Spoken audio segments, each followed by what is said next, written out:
आज स्वराज आश्रम में घोषणा पत्र के सदस्य सतपाल ब्रह्मचारी ने कांग्रेस कमेटी के विचार सुने।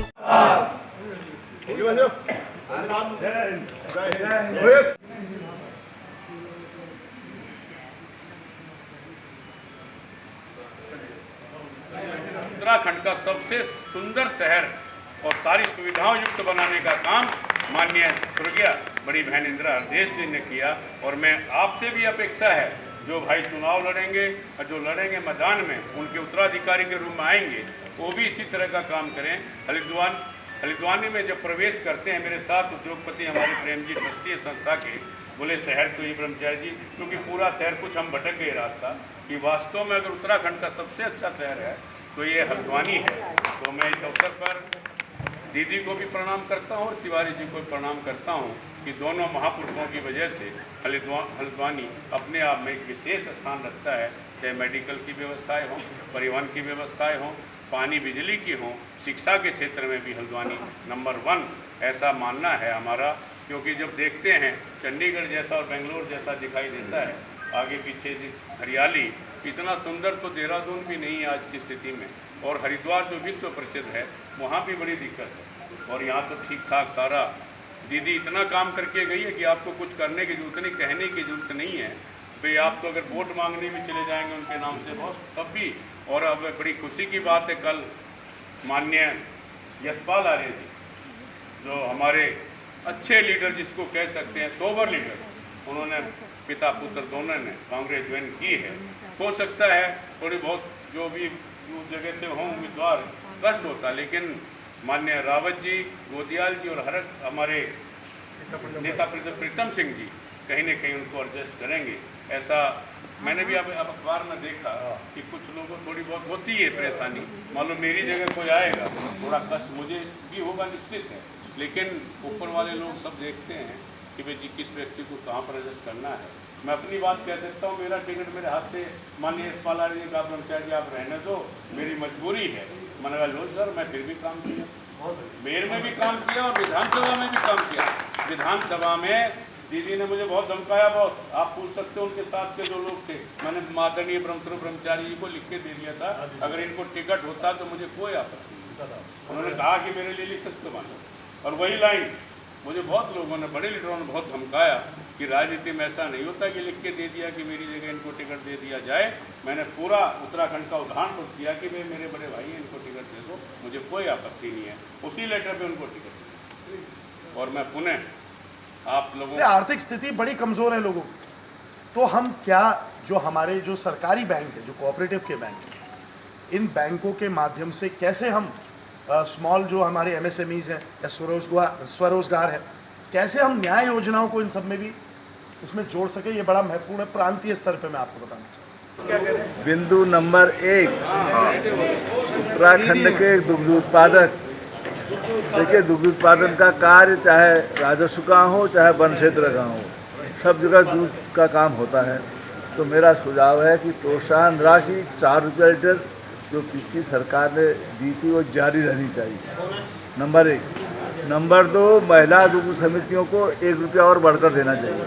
मुझे याद है हरी राव जी ने खुद कहा था उस समय, पूर्व मुख्यमंत्री ने, अगर महिला दुग्ध समिति ज़्यादा काम करेंगे तो हम 2 रुपया बढ़कर देंगे। याद है आप लोगों को? तो इस बिंदु को घोषणा पत्र में सम्मिलित किया जाए, नंबर 1। नंबर 2, जितना भी भाबर का है, नीचे मेरा सुझाव है हर ट्यूबवेल पर स्टेबलाइजर लगना चाहिए। बहुत बढ़िया। नंबर 3, जो लाल कुआं निवासियों को मालिकाना हक की बात अभी खनवाल जी ने कही, कांग्रेस शासन ने 2000 के सर्टिफिकेट के हिसाब से वहाँ मालिकाना हक देना तय कर दिया था, लेकिन तब से अब तक वो जियो ठंडे बस्ते में है।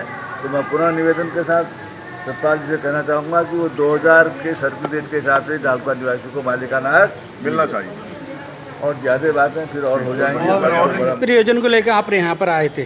देखो, आज ये मैनिफेस्टो कांग्रेस का जो तैयार हो रहा है, और जिस तरीके से इस सरकार के द्वारा जो लोग बिल्कुल लाभांग हुए थे, जिन पर बिल्कुल ठगाव महसूस कर रहे थे, एक नई कांग्रेस पार्टी ने एक बना रखा है कि नए फेस्टो बनेगी जिसका उद्धार हो सका, जो जन जन मानस तक हमारा जा सके। जैसे कि वन भूमि का किस तरीके से उसको मालिकाना हक मिलेगा या उनको वोट डालने का अधिकार मिलेगा, और आईएसबीटी से लेकर के और लगातार जो चक्का जाम हो रहा, और जो डॉक्टर कहीं जो क्षेत्रों में गांव दूर दरार में डॉक्टर नहीं मिल पा रहे, उसको लेकर के कई मुद्दों को लेकर के आज एक नए मैनिफेस्टो तैयार करने के लिए हमारा वहाँ जो हमारे प्रभारी हैं सतपाल ब्रह्मा जी और आए थे, और ये सभी लोगों ने जो कांग्रेस जन ने अपनी मांग को रखी कि ये मैनिफेस्टो हमारे जनमानस के लिए हित के लिए होगा।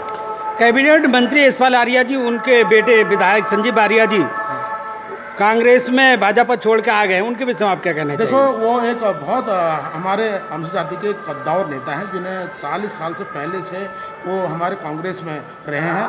उनको अच्छे उच्च पद मिले हैं, जो हमारे विधानसभा अध्यक्ष भी रहे। मैं उनका स्वागत करता हूं, और उनके विधायक जो नैनीताल के हैं और संजीव आर्य जी उनके लड़के हैं, मैं उनका भी स्वागत करता हूं। कांग्रेस परिवार बहुत बड़ा परिवार है, और दूसरी बात है, कांग्रेस परिवार में आने पर कई विधानसभा में फर्क पड़ेगा, और निश्चित है कि उनके आने से 2022 कांग्रेस सरकार आएगी। आपके 3 ना मैं जाऊँगा हमारे ये सुशील शर्मा जी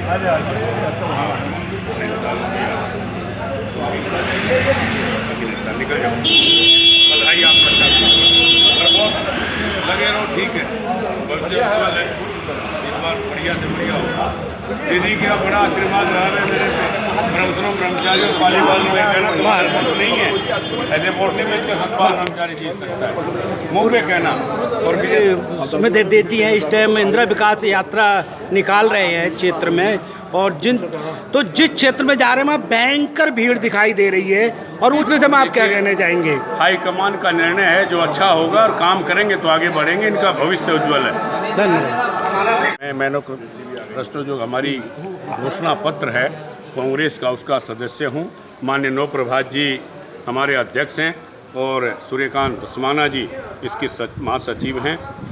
उनके आदेश से मैं यहाँ पर आया हूँ, और बहुत अच्छे सुझाव हल्द्वानी निवासियों ने, यहाँ के जिला अध्यक्ष नैनवाल जी और यहाँ के महानगर अध्यक्ष राहुल छिंदवाल जी, अनेक सब सुमित हृदय जी और दुर्गापाल जी, सभी लगभग सम्मानित सभी ब्लॉक अध्यक्ष और पूर्व विधायक और आगे जो दावेदार हैं, सब यहाँ पर उपस्थित रहे, और जो भी सुझाव थे मैं केवल एक माध्यम हूँ, मैं भेजने का काम करूँगा। यहाँ पर 2 महान हस्ती, माननीय पूर्व मुख्यमंत्री ND तिवारी साहब और स्वर्गीय कांग्रेस की वरिष्ठतम नेता, जिन्होंने हल्द्वानी को विश्व के मानचित्र पर लाने का काम किया, इंदिरा हृदय जी की स्मृति में कुछ न कुछ यहाँ पर हमारे मैनिफेस्टो में आना चाहिए। ये सबकी मांग है, और इस मांग को मैं माननीय नौ प्रभात जी और कांग्रेस कमेटी के जो अध्यक्ष हैं, उनको सबको रखने का काम करूँगा, जिन्होंने